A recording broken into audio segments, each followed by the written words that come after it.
Tonggol 22 from Pagadian City. Alam mo naman talaga na kailangan ka.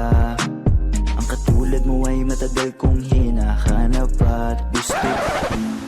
What's your main reason for choosing Bachelor of Science in Education major in English? Choosing Bachelor of Secondary Education, major in English is not my choice. It's my father's choice. He said that being a teacher is the most practical course because wherever you go, there are schools and teachers are always in demand. I didn't like English major at first because I know to myself that it is one of my weakness subject. But since I didn't have any choices, then I accept it in the end.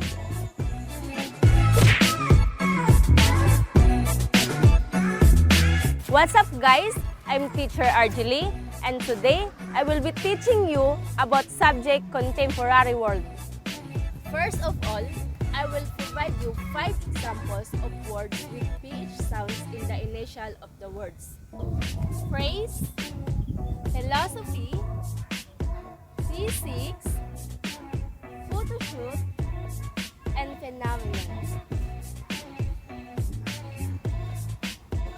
Next is, we have PH letter in the middle of the words. We have atmosphere, graphics, nephew, elephant, and dolphin. Next, we have PH letter in the ending of the words. We have morph, triumph, autograph, nymph, and glyph. And now, I will be teaching you with PH sound in the initial of the words. We have theater, thunder, thirsty, thread, and thermometer. Next, we have TH sound in the middle of the words. We have birthday, gather, python, toothbrush, and author. Next, we have TH sounds in the ending of the words.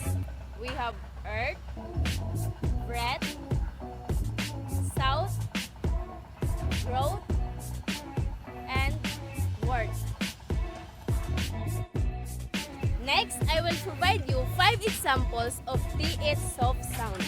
We have theme, theory, thesis, thankful, and thorn.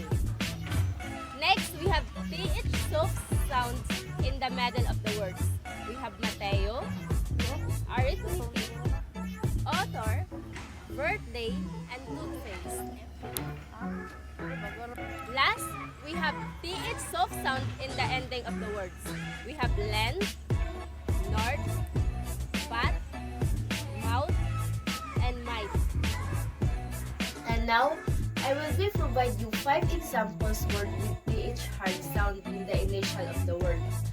We have dan, them, though, that, and then. And I will be provide you 5 examples of the words with TH hard sound in the middle of the words. We have together, gathering, brother, southern, and northern. And last, I will be provide you 5 examples of the words with TH hard sound in the ending of the words. We have with, hundred, bread, thousands, and hundreds. What is a syllable? A syllable is a word or part of a word which contains a single vowel sound. It is a single unit of speech. Each word contains one or more syllables. Example, pen has 1 syllable. Pen. Garden has 2 syllables. Garden. And discovery has 4 syllables. Discovery. And camera has 3 syllables. Camera. Era. Camera. What is a stressed syllable? Stressed syllable, which is a pronounced with greater force. It can also called accented syllables. Note, in pronouncing words, be sure to make stressed syllables louder, longer, at high pitch. Let's practice. Beautiful. Lara is beautiful. Knowledge. Knowledge is very important. Climate. Do you know climate change? Station. John worked at the station. Democracy. Democracy is our freedom. Passport. Do you have a passport? Camera. I forgot my camera. Uniform. My brother likes his new uniform. Always remember that it is important to put the stress on the correct syllable. Otherwise, it would be sound unnatural and might even difficult to understand. And now, I will give you the whole overview of the topics that we encountered about this semester. First, we have globalization.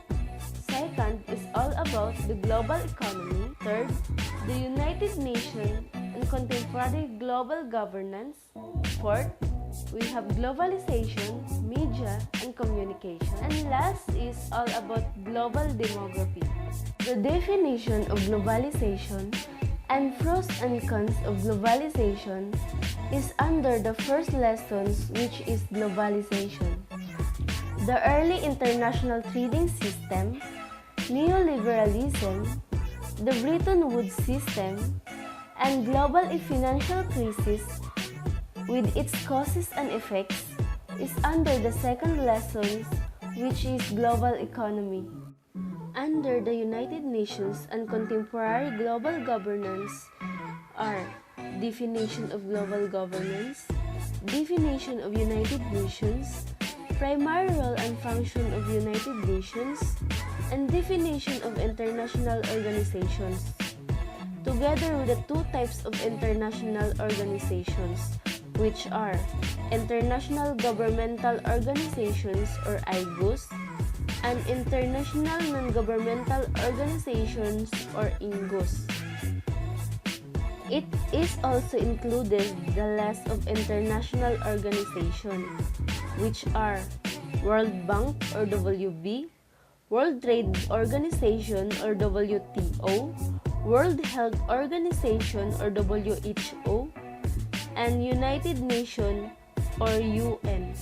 It is also included the specialized agencies such as Food and Agriculture Organization or FAO, International Civil Aviation Organization or ICAO, International Food for Agriculture Development or IFAD, International Labour Organization or ILO, International Maritime Organization or IMO, International Telecommunication Union or ITU, United Nations Educational, Scientific and Cultural Organization or UNESCO, International Monetary Fund or IMF, United Nations Industrial Development Organization or UNIDO, Universal Postal Union or UPU, World Bank Group or WBG, World Health Organization